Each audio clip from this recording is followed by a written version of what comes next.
This podcast is a member of the Red 5 Network. For more Red 5 Network podcasts and content creators, visit bio.link/Red5. Welcome to War of the Stars, a Star Wars podcast, coming to you every week from deep within the Outer Rim, far beyond the watchful ice of the Galactic Empire. Join your hosts, John Mark Tolley, Garrett K. Jones, and Brian Karasik, as they discuss the various facets of the saga's lore, characters, review the films, and discuss every tidbit of news coming out of Lucasfilm. And remember, this isn't just my Star Wars, this isn't just your Star Wars, this is our Star Wars.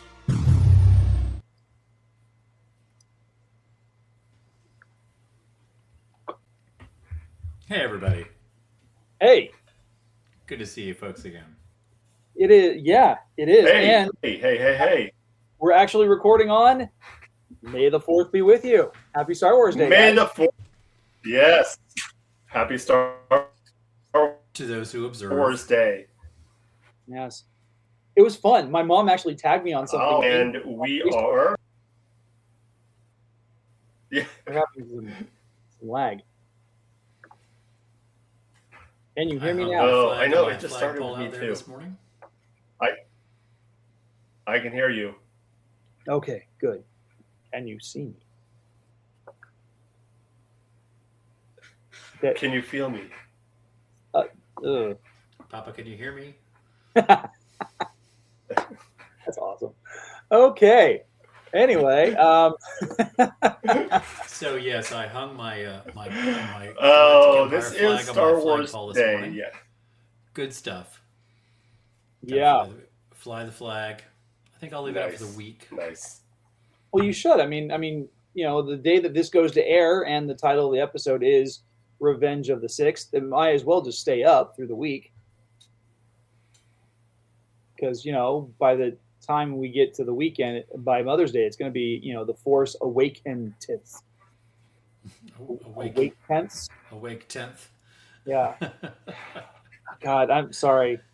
I think we can get a little too far into that at some point. Sure. Yeah. So we were planning initially on doing our Maul review. However, somebody who shall remain nameless has not yet finished the Maul series. Brian, how dare you? I think it should be savored, if you ask me. But I unfortunately have yet to finish it. Don't feel too bad, Mark, because I downloaded the episodes onto my phone in hopes of watching them during my break today. And because we'd already had the conversation about pushing it back a week, I'm like, you know what? I'll wait until after we record so I can watch it.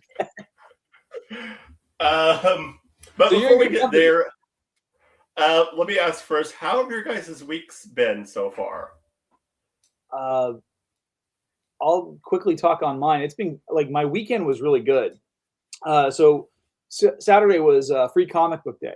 And so for those of you who aren't familiar with it, Free Comic Book Day is exactly what it sounds like. The first Saturday in May is usually reserved for that celebration.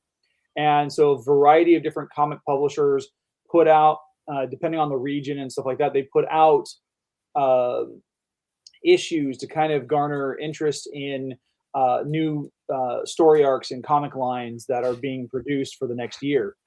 One is going to be a Predators versus Planet of the Apes crossover by Marvel, which looks pretty good. Yeah, that's pretty cool. So I think that's going to be a lot of fun. But for me personally, I was down at my local shop, DJ's Collectibles, which the shop is run by someone who's a member of the 501st.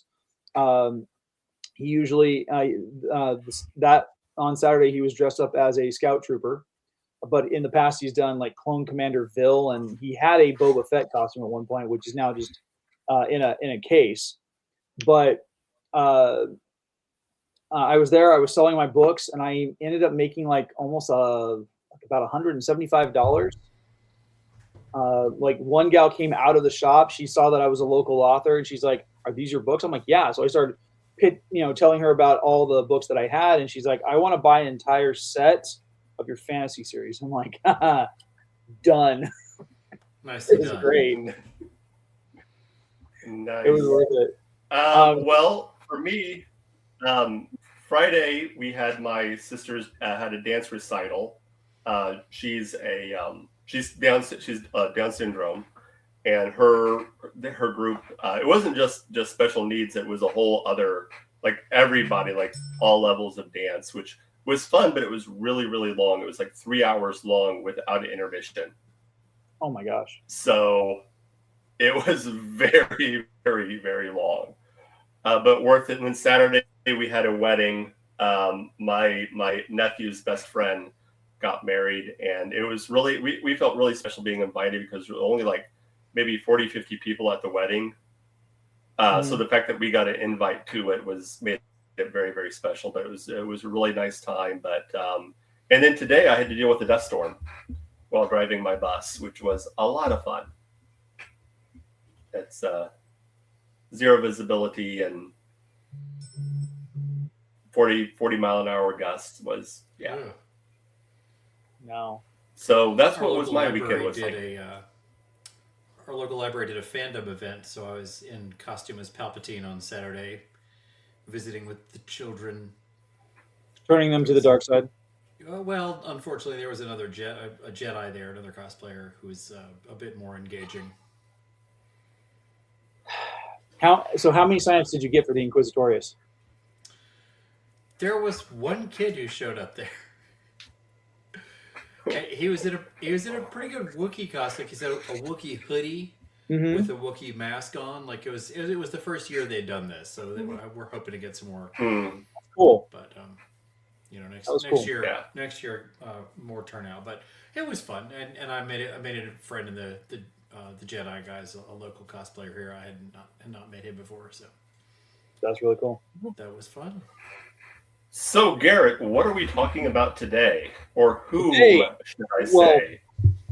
So our episode is entitled Revenge of the Sixth, but we are going to be doing our character deep dive. Normally we do it on the second week of the month. We're actually, because of pushing back our review of Maul Shadow Lord, we are keeping it thematic, though. We are doing our character deep dive into Darth Maul. I've been waiting for a while to do this one, and it just kind of timed out perfectly. So that is who we're going to be discussing. We're going to talk a little bit about his history. We're going to talk about what drives him, his psychology, and everything in between. So I'm looking forward to this. What about you guys? Yeah.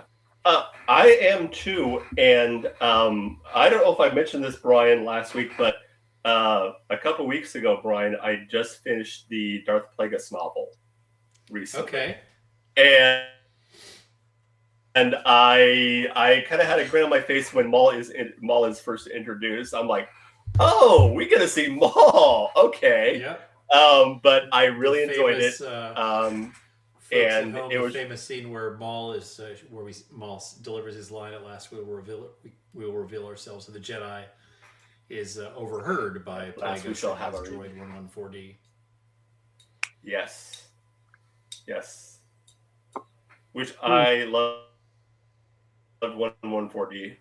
He was a very, very cool droid. I really liked him. 114D is Maul is an interesting example of the kind of droid mentality that we talk about when we deal with sentient droids, because 114D watches Plagueis murder his whole ship of crew members, and 114D is just completely blasé about it. Well, guess I work for you now, and absolutely loyal to Plagueis for 40 years after that. And then Sidious kills Plagueis in the same exact way, and that's what's fun for me about sentient droids, is they are personalities, they're sentient beings, but they are also programmable, and their simulated loyalty is in no way real. And so, 114D spent a long time working with the crew of that ship, and then Plagueis murders them all, and 114D is absolutely no interest whatsoever in preserving that. Like, okay, that's fine, I work for you now. Good stuff. That's cool. So, today on the episode, we're going to be. Oh, go ahead. Sorry. Never mind. You go ahead. No, you. Sorry, I was. You go ahead. All right, well, what I was going to say is I was going to talk about how we're going to break down the episode today. We're going to talk about we're going to start with Maul's origins and his indoctrination into the dark side and becoming a Lord of the Sith. Then we'll talk about some of his anger issues, which for anyone who's a Sith, they usually have some. And then we'll move on to his obsession and his destruction, and eventually his clarity and meaning. Sounds good. Sounds good. Mm-hmm. Yes. So for me, like starting off, I mean, obviously, canonically, his origins stem from him being, and we get to see that explored in the Clone Wars animated series a little bit more, as well as in the comics and in some of the novels. But he is initially, like, he was introduced as an Iridonian Zabrak, which I thought Iridonia was like its own separate planet, but apparently, according to the canon of the Clone Wars, he was actually born as just a Zabrak on Dathomir. So it kind of makes me wonder how that change came about when there was some stuff that already pre-established it before they changed it for the Clone Wars and then got recanonized in under Disney. And he was recruited at a young age, pulled in by Palpatine, who trained him in the dark side, basically just tortured and abused him until he had like the perfect killing machine. Mm-hmm. As one does. And I feel like without any like augmentations, for me, there's a parallel between the stuff that Maul goes through and the and the kind of the history that Wolverine has in the X-Men comics. They're being tortured and abused to become these living weapons that are going to be disposable at some point. The only difference is one can heal really, really fast and is bonded with an unbreakable metal. Now, maybe you can kind of enlighten me on something, Brian. It feels like Maul's name wasn't like an adopted name like other Sith lords. Like this was like his actual name, and he just became Darth Maul. Yes. The only conversation we have about that is in the Plagueis novel, where we see his mother, who is holding him as an infant and as his given name. Okay. Yeah. Which is really interesting. I find that really interesting is seeing Maul, the fact that like most of the Jedi younglings, most of the time the Sith are, when a person is taken in by a Sith to be an apprentice, they are already an adult. They're already fully fledged. Usually they're a former member of the Jedi Order, or there's somebody who is that the Jedi has overlooked, and they're taken at it maybe at a young age, but it's usually as they're already fully like a teenager or a young adult or something like that, or at that age, whereas Maul was taken in as an infant. So, I mean, you always have to ask the question, did he have a chance? Did he ever have a chance at a normal life of not being pulled into the dark side? I mean, was everything? I mean, even in the expanded universe, he was born to a Dathomiri Night Sister who gave him to Sidious to protect him from Mother Talzin. I mean, he would one way or another, he was doomed. Yeah. So had he stayed there, he would have been a Night Brother, which would have made him basically just like, breeding. Well, no, stuff. because they talk about in the Plagueis novel about how he would have been like they could only be, wasn't there something about they could only be one Night Brother, and since he already had a brother, he would have been killed. Sacrificed. He would have been sacrificed. Yeah, he would have been sacrificed. So Which seemed like a waste of a bunch of tattoo ink. He was already tattooed. I mean, why bother? So that brings me to another question. So it's weird. Like a lot of the Zabraks have the tattooed patterns, but in some iterations of Star Wars, you can see Zabrak characters who have like speckling or geometric patterns on their faces that aren't tattooed on. So like, where's the like? Are these like traditional Zabrak tattoos? Are they traditional Dathomiri tattoos? Are they traditional Sith tattoos? Like, where does this come from? Because like all across the lore, I've seen different things. I think it's a combination somewhere in between those. A lot of the Zabraks that we see are Dathomiri slaves, Dathomiri breeding stock, and so we kind of see them equipped with dark side tattooing. But like the enviably named "I'm gonna die" Jedi Zabrak has similar facial patterning, I think, does he not? Yeah, and so did Savage Opress. Only his coloring was yellow instead of red. Right. Mm-hmm. And they all have creative spelling for their names. Ugh. Well, if you look at Eth Koth, who's one of the Jedi, he's a Zabrak, but he doesn't have any pattern. I mean, he has like it's subtle. Because they cast a dark skinned actor to play the character, but like it's like he doesn't have the same kind of modeling or patterning as any of the characters on Dathomir. Yeah.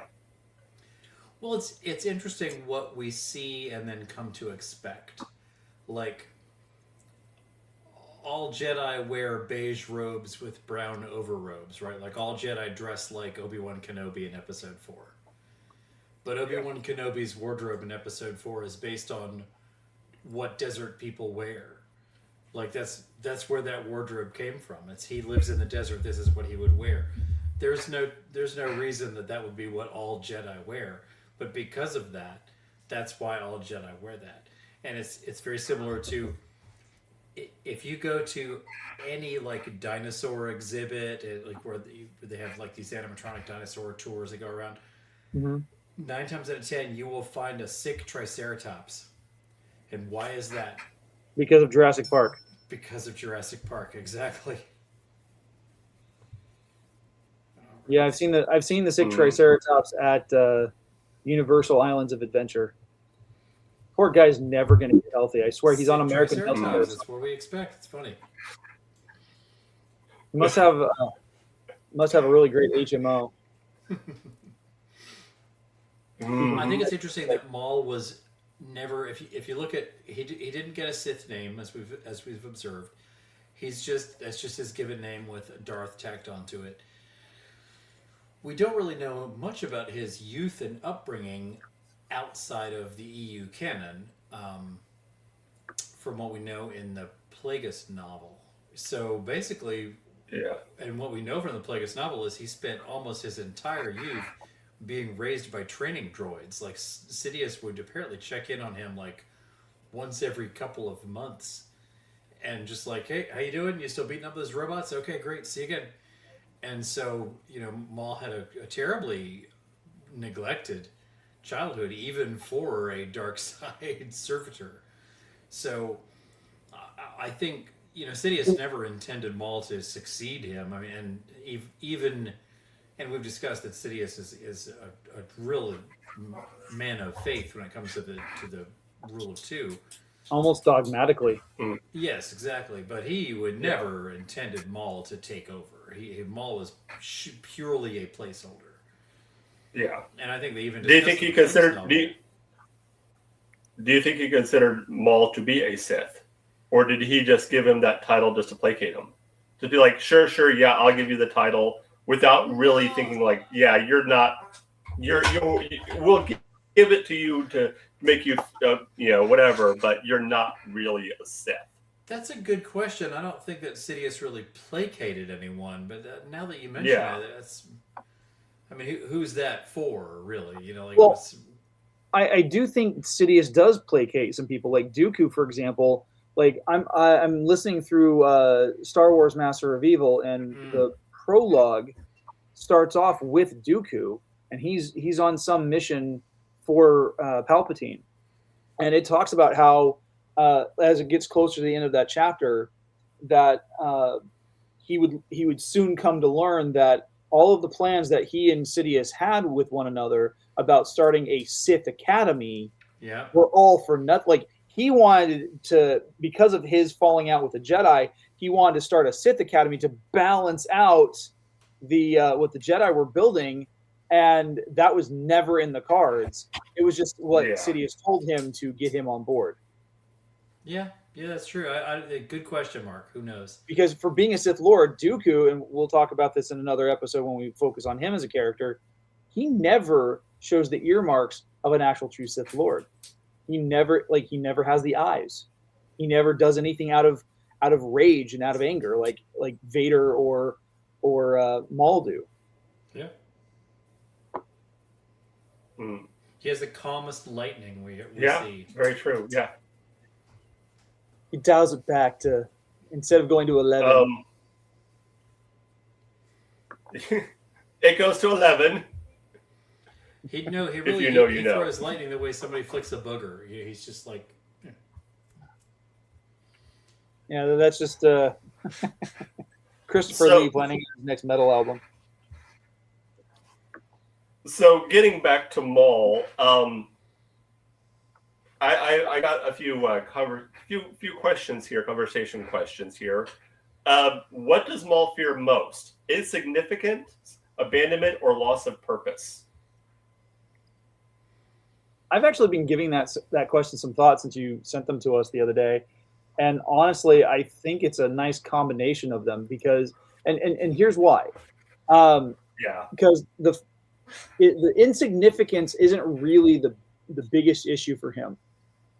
Because he's always going to be, he always knows that the moment he shows up, he's going to, push the right buttons and anger somebody. He's going to get somebody's attention somehow. The fact that the Empire sent, case in point in Shadow Lord, the fact that they sent 2 Inquisitors to go after him and pursue him says a lot about. Spoilers. I haven't got to that point yet. I'm sorry. The moment they sent a pair of stormtroopers to go capture him. Okay, yes. Who said anything about Inquisitors? But at the same time, though, the abandonment and the loss of purpose are probably the biggest things. Because if you look at how he reacts and the things that he is spazzing about when he's reintroduced in Clone Wars, after Savage Press finds him in that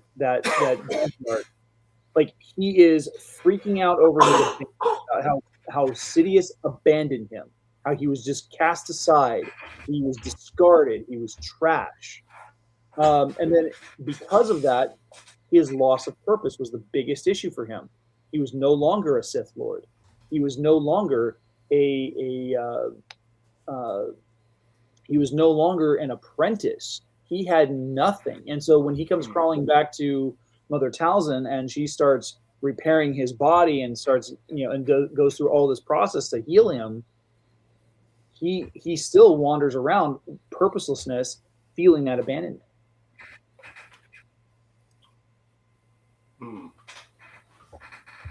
What do you think, Brian? I agree. Maul has a hallmark of achieving his goal. Even if we look to the EU canon pre-Disney, like for example, in Lockdown, he's sent to this interplanetary prison. He's denied the ability to use the Force. He does not have a weapon. He still has to earn his way into this prison hierarchy and find an arms dealer who, for some reason, lives inside this prison. And meanwhile, Maul is subjected to random and capricious gladiator combat within this prison system. And he fights a Yuuzhan Vong, a nice little touch there. But so yeah, I think loss of significance, I agree. And the reason I say that is because Lockdown is a perfect example. Maul is given a task and completes it, no matter what. No matter who has to die, no matter what happens. He reminds me of Hair Star in the Preacher comics. Did you guys read Preacher? Yeah.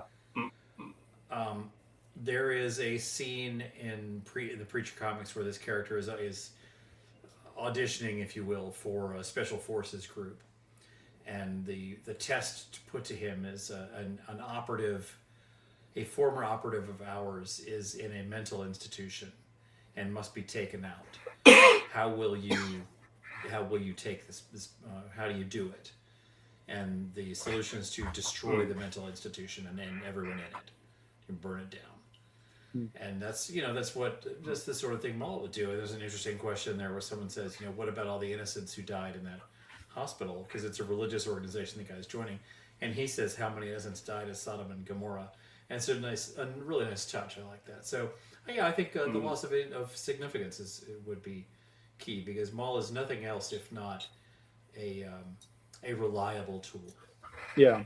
Well, there's something about Maul's story that it kind of echoes John Wick to a degree. Like John Wick is a man of, he's described in the films as being a man of singular focus. And so the moment he sets himself to a task, whether it's going after Vigo's son in the first film, or he's going after finding whoever has his car in the second one, or whatever the task may be, he goes into it. He definitely, he's way more level-headed. He's got more of a plan, but you can see that there are high emotional stakes for him that really bring his anger to the surface, whereas Maul is just burning rage all the time. But the same thing, there is that obsession that's broken with Maul. Like, I mean, here he is, like, go ahead. Oh, sorry. I was just going to say, considering, with his anger, I think that's one thing where you can see how the rule of two can really help with the Sith, especially if you have a slightly older and more wiser master who can help a Sith hone those powers like anger. Because once you have Maul off the leash and there's no one to kind of hone that anger and sharpen it as a knife, it becomes almost like a blunt weapon. And it's a situation where it becomes not something that he can control, but it's something that's controlling him. And it becomes his identity in a way. Well, yeah, and I mean, we see that in the way that he goes after. I mean, here he is. It's been decades since he felt abandoned by Palpatine, and where do we see him in Maul Shadow Lord? He's in a new position at the beginning of the series, but his goal is ultimately to overthrow and destroy Palpatine. He doesn't care about the Empire. He doesn't want to rule. He wants to simply destroy, and he's using whatever methods he can. I mean, by this point in the series, he's become more level-headed, but you get to a point like in Rebels, which is further down the line in his future, and that single-minded focus and that obsession with the people who have wronged him takes him all the way back to Kenobi on Tatooine, and it gets him killed. Yeah. So then the question is, if anger becomes someone's identity, can they ever choose a different path? In Star Wars? Well, Yoda says it forever will it dominate. Or yes. Depends on what sagas they're in. Really, time this is true. was, no, it was. But in the more modern storytelling, we like to see a switch. We like a redemption arc a lot more. So yeah, I think so. I'm glad that they didn't try that with Maul. I think it was interesting, if not unsurprising, that they redeemed Kylo Ren. I wish they hadn't. Kylo Ren's but no, I mean, we can get to that. I'd argue that in a way, Maul did, and let's get to that right now since we're talking about this. I think Maul in a way did redeem himself. I think it was at the very end he saw that. I think he realized that his anger was eating him up, and that it had destroyed him. And if you look at I don't think he fully turned to the light side, but I think he died when he was cut down by Obi-Wan. I think he was at peace. I think it was a realization of, with him and with, I think he experienced like full clarity, peace, and almost a connection with Obi-Wan. Like, he understood, like, this has been for nothing, but I'm okay with it. I'm at peace. I think all that anger, once he was cut down, I think all that anger, all that rage just kind of dissipated. And you can see in the way he talks to Obi-Wan. It's not with anger, it's not with rage, it's with almost with resignation. Like, this is the end. Obi-Wan has been the only constant in Maul's life. Yeah. Obi-Wan is the closest thing Maul has to a friend. Yeah. It's, I mean, ultimate frenemies, but I don't know if... I'd like to see that explored more. Like, I always loved the relationship that we see between Asajj Ventress and Kenobi. Like, they've just spent so much time fighting. They're just like, hey, what's up? Asajj Ventress and Obi-Wan Kenobi remind me of Aziraphale and Crowley from Good Omens, if you've read or seen that show. I have not. So the premise of Good Omens, just real quick, the premise of Good Omens is David Tennant and Michael Sheen play, respectively, a demon and an angel who've been on Earth for 6,000 years. David Tennant plays, it's implied pretty clearly, David Tennant plays the demon who tempted Eve with the apple. And Michael Sheen plays the angel who who basically stood at the gates to Eden when Adam and Eve were kicked out. Okay. And so while Tennant and Sheen's characters are nominally opposed to one another, we've lost Mark. While they're nominally opposed to one another, for 6,000 years they have also been the only constant in each other's life. So they have over the course of 6,000 years become quite close. And there at some points they do each other's errands. They're like, look, I was gonna thwart you anyway, but I've got a meeting over here. Can you just not do the miracle you were gonna do? Just like cover for me. And the angel's like, okay, sure. Anyway, so I think it's interesting to see that conversation between Kenobi and Maul at the end of that show. Oh, so yeah. Great.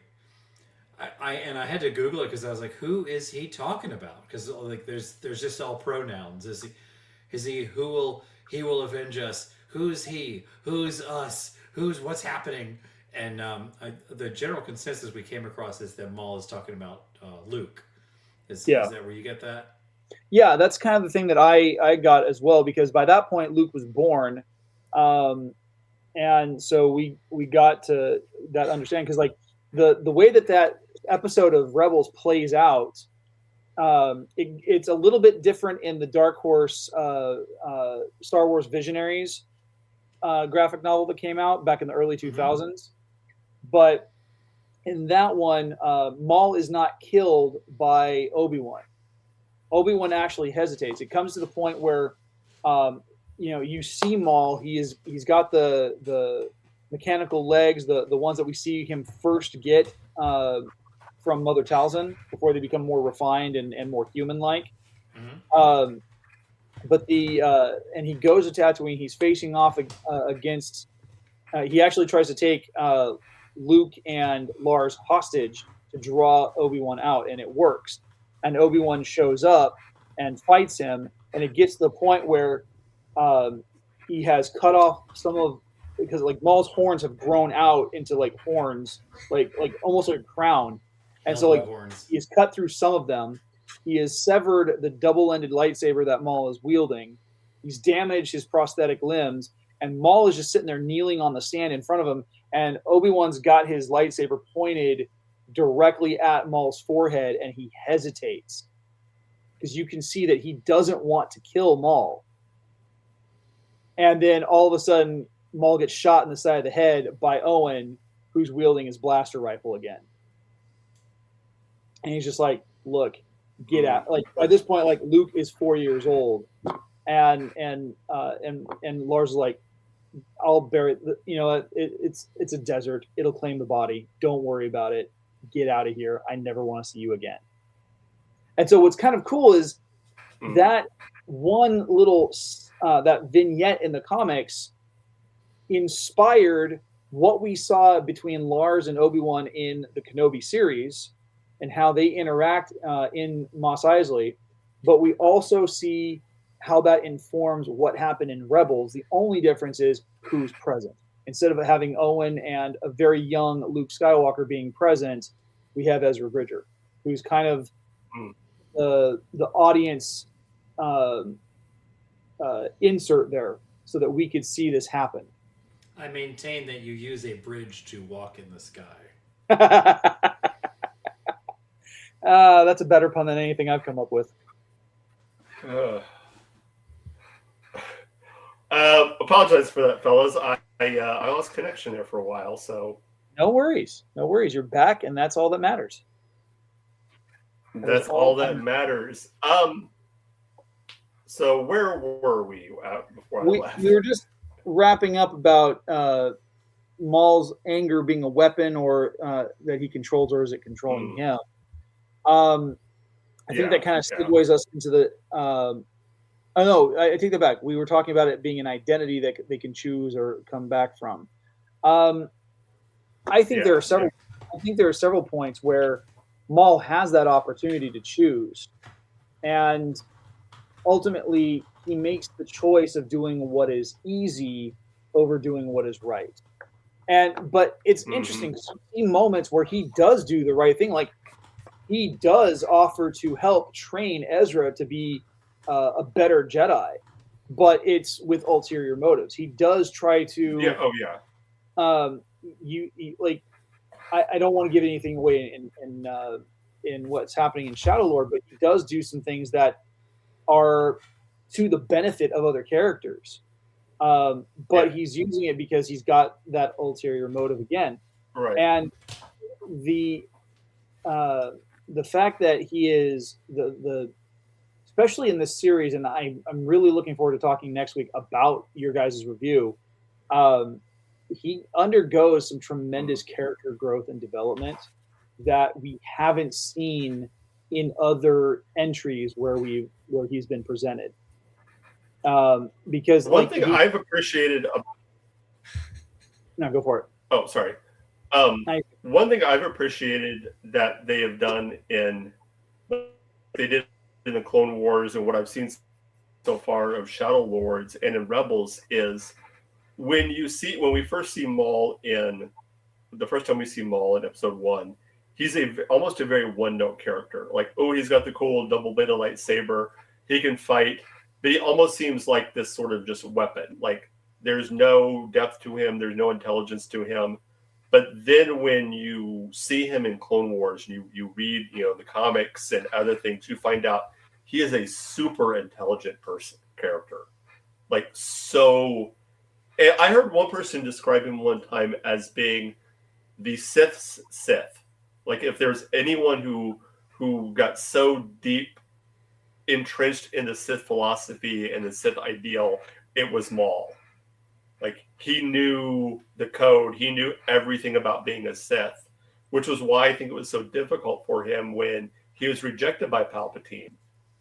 And because that was his whole identity, which, I mean, was being a Sith. And he almost like he has to start over again. He has to, get this new identity of who he is and who, what is he and who is he?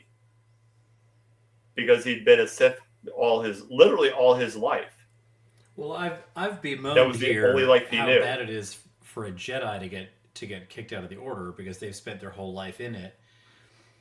Imagine for a Sith to get kicked out. Like, not only is this been your whole life if you're Maul, you also have been taught that you are the number 2 in the galaxy. There's only 2 of you. Yeah. Your boss is going to be the king of the galaxy, and you get to be his number 2. Oh, sorry. Actually, you're fired. And now you're not in the club anymore. And most of the time, if you get fired, you get killed. Exactly.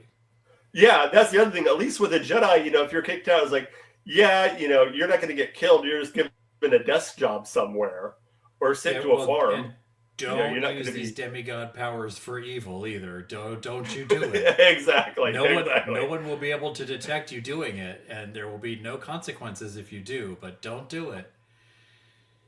Now, one of the other questions I had on there was, with Maul's anger, was that really his anger?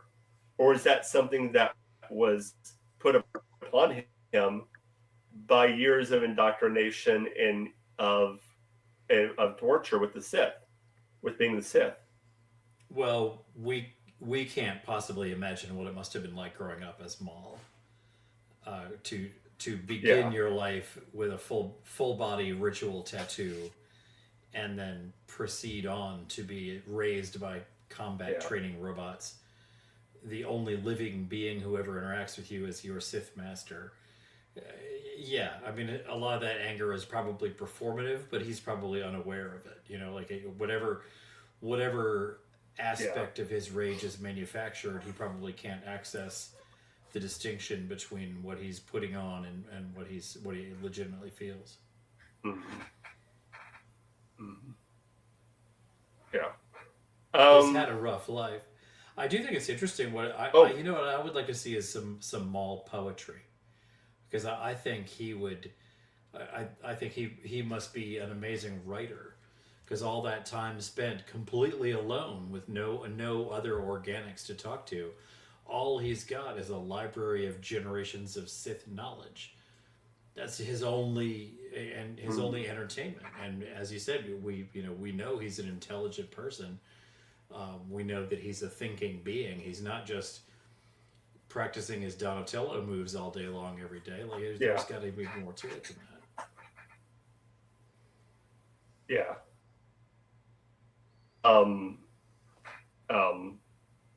Donatello was the turtle with the staff, wasn't he? Actor.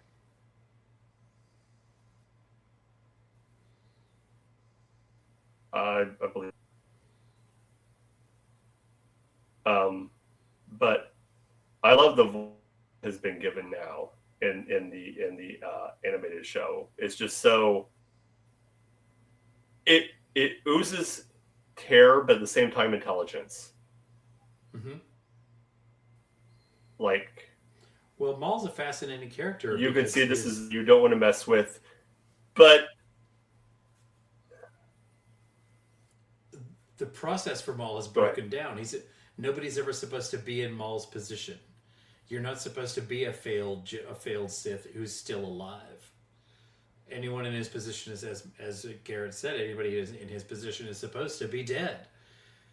And so, which is perhaps one reason we see him achieve such power in the criminal organizations of the galaxy, because the galaxy has not seen this situation before. Someone with Maul's power, with Maul's abilities, with Maul's motivations, and yet unfettered by Sith dynamics. So previously, anybody that had this capacity, their capacity was steered by the Sith Order steering them in the direction. Now here's somebody who has a lifetime of Sith training, and he's quite powerful in the Force, and his only motivation is what he feels like doing. No wonder he's a good crime lord. He's got he's got cosmic powers dedicated to whatever he feels like doing, and he puts it to good use. Yeah. I'm trying to think where else we can go with this. How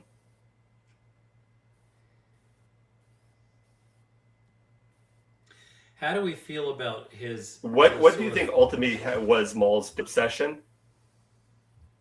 His obsession?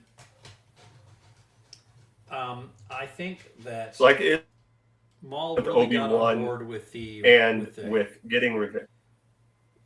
Taking revenge. He was fully on board with that, and I it's almost comical in the books how in the tank Maul is for having taken revenge on the Jedi.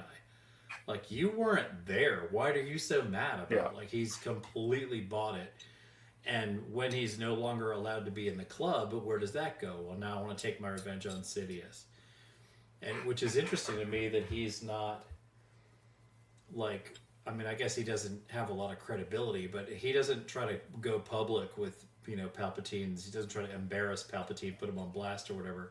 Put his business out there on Spacebook. He's taking it. He's handling it in house. I like that. It's an interesting approach. Yeah. But did I just hear a Star Wars pun on social media? Yeah, Spacebook. Yeah, I like that. Maul is definitely well suited to the vengeance aspect of the dark side. That's what he was definitely. I think what he was geared towards when he was a Sith, and then post official Sith, while he's still, trying to build his own order, as it were. He's still geared towards vengeance, and as we touched on earlier, he doesn't want to run the galaxy. He just wants to make sure that Sidious doesn't. And to Maul, I think that's the ultimate revenge. Is not so much I'm going to kill you, but I'm going to make sure that the thing you wanted to do you can't do. And he knows how much effort Sidious put into getting in that role. So if Maul can break the house of cards that Sidious built, he knows what that'll mean. I think what's interesting though is piggybacking off of that, Brian, is that I mean, I believe it's in Rebels. Maybe it's before Rebels. I take that back. It's in Clone Wars. Maul has that vision from the Force about just how off balancing Sidious's plans are for the galaxy. At least from the spiritual side of things. From a logistics perspective, yeah, like what Sidious does through Anakin does bring balance as far as like narrowing down the number of Jedi available in the galaxy. But that is not, like, looking back at it, it's kind of it creates turmoil. It creates abject slavery across the galaxy. People don't have the freedom to choose. And if they do choose, their options are incredibly limited. It's either basically become a criminal to do the right thing, or you're already a criminal, do something far, far worse just to survive. And Maul sees that, and while his plans are still for that revenge, it's ultimately he sees just how evil Palpatine is and how much Palpatine needs to be removed from existence. So. It's fun to me to see characters who are otherwise mundane or, in other ways savable. It'd be interesting to see what would Maul have been had he not been born to a Dathomiri Knight's sister, had he not been raised by Sidious. And so the scene you just painted, Maul sees what Sidious is bringing to the galaxy.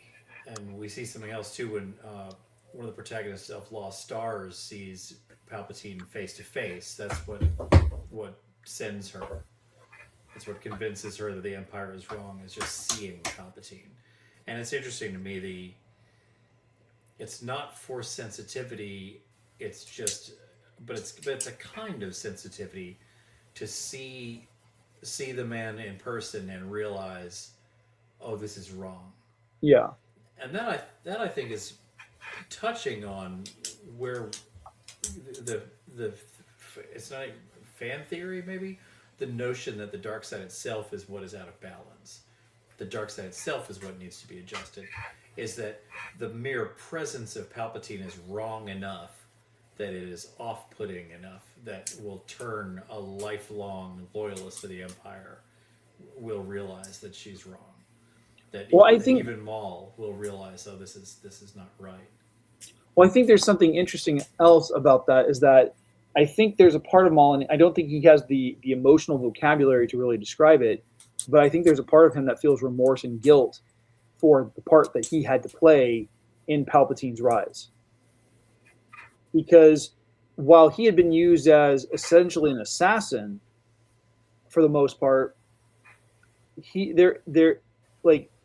he had a part to play. Like, he was going through and he killed Qui-Gon Jinn, which is what put him into, which is what kind of forced the council to give Anakin the training. It forced their hand because Obi-Wan made a promise that he was going to fulfill Anakin's training, whether the council approved of it or not. And why the council had to honor Obi-Wan's promise to Qui-Gon is beyond me, but yes, it's definitely And so were put in place by Maul's actions that culminated in Darth Vader. Yeah, and so I think he recognizes that, and whether but he just can't put a word to it. He can't describe what it is that he's feeling. Well, I think that's guiding him to some extent. Well, when you mentioned that, this got me thinking. I think part of it, like I mentioned before, of Maul being very much a Sith, and I think for Maul, and this is just a fan theory, I think Maul saw like the eventual Sith coming to power as something that would be ultimately good for the galaxy, like the ultimate good. And then he looked and he saw what Palpatine was doing and thought, you're not doing this necessarily for the betterment of the galaxy. You're doing this for yourself.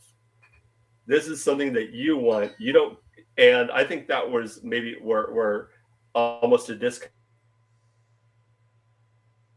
came between him and Palpatine, and why he wants to, not just because of what a Palpatine did to him, but for Maul, I think being a Sith, he saw like, okay, our goal is, we're harsh, yes, we do it, but ultimately it's going to be best for everyone in the galaxy. Yeah. And I think he realized that Palpatine didn't care one lick about the rest of the galaxy. He cared only about himself.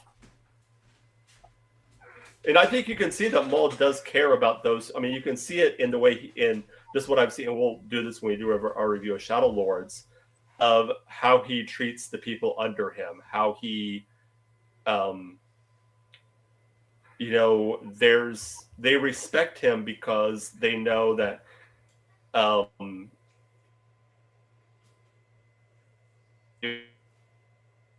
he won't do it himself.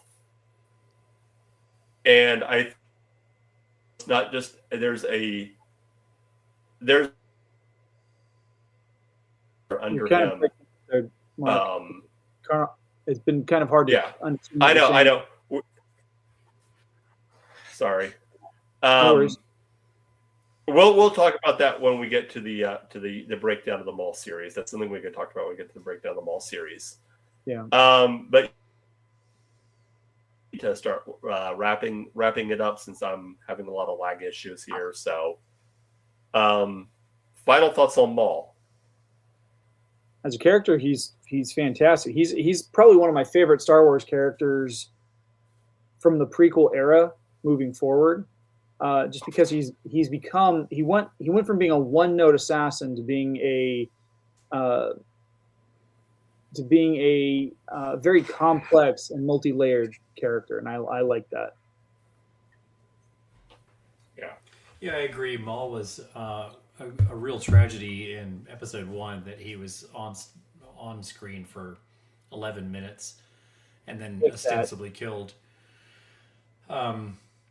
Some of he sort of followed in the patterns of some of the best villains in cinema, though. At that point, Darth Vader's on screen for 14 minutes. Hannibal Lecter's on screen for 11 minutes. It's not without precedent, but the fact that he's been so recontextualized in Clone Wars and Rebels and in the books and comics ever since then, he's an outstanding villain.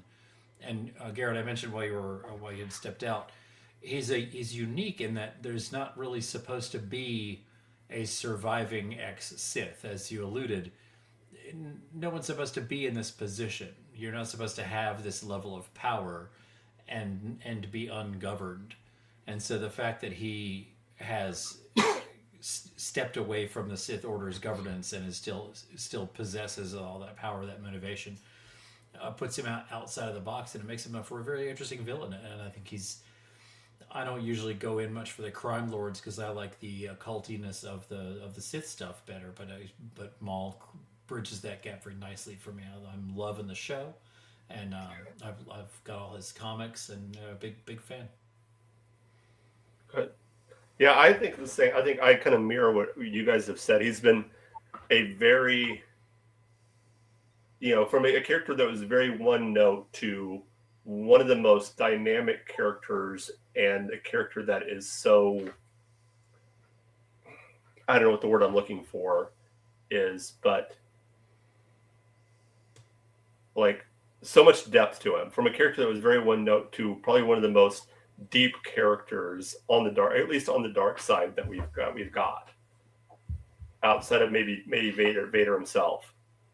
Like, just such a deep character, and I think they've done a really good job of making you sympathize with them, but at the same time never fully like, this guy is bad, this guy's evil, but you can feel for him, you can understand him, you can empathize, and and even sympathize with him in some sense. So, yeah. Wow, this has been I think it's been a really good discussion, technical difficulties and all. Brian, why don't you tell the folks out there where they can find you on the interweb? By all means, you can find me on Facebook at the Sith Library and Archives. I post as Darth Carosis, one of several admins there. I also recently started posting on the Galactic Empire as Lieutenant Commander Merryweather. One is more dark-sidey, one is more Imperial military type stuff. I think you'll enjoy it.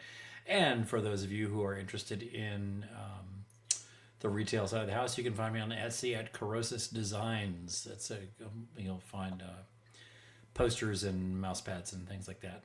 So yeah, come on out and see us. So yeah, Sith Library and Archives and the Galactic Empire on. As for me, you guys can connect with me on Instagram and X at GKJ_publishing, where I talk about my books. I talk about my show The Right Way, as well as I post out and share out what we do on Feast of Fandoms as well, whether it's on War of the Stars or on the other show that I help co-host, Snackame, where we eat snacks and talk anime.